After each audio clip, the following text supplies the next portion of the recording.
Welcome to the debate. Today, we're digging into a proposition that's right at the heart of a lot of social and economic discussions: whether university education should be free to everyone, regardless of income. My position is pretty clear on this.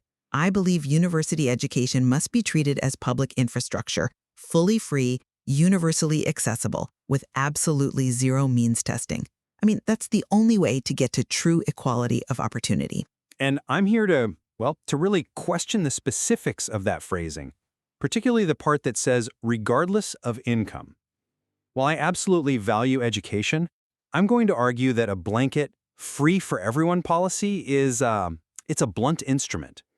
It tends to ignore the reality of resource allocation and can frankly end up subsidizing those who need help the least.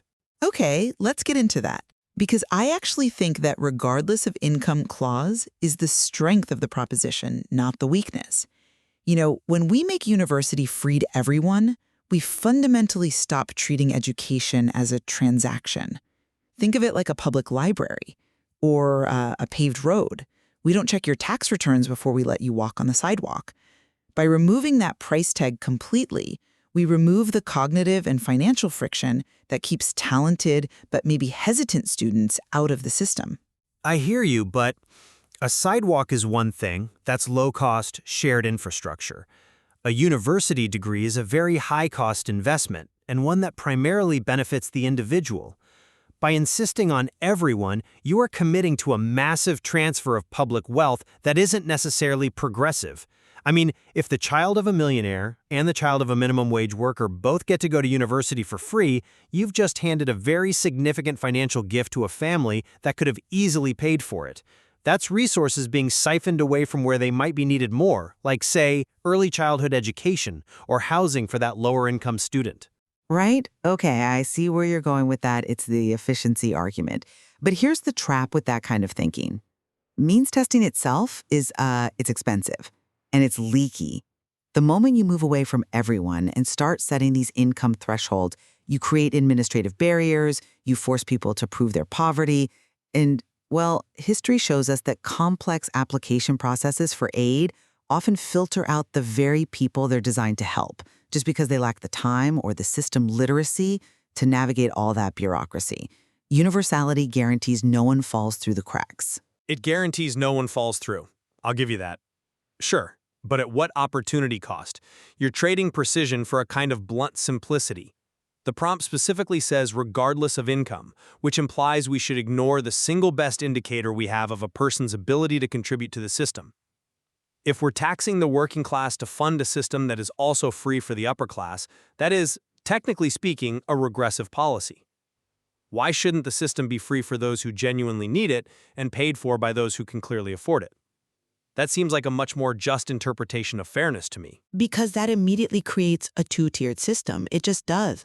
You introduce stigma.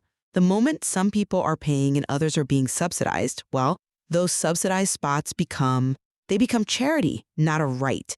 The goal of making it free to everyone is social cohesion.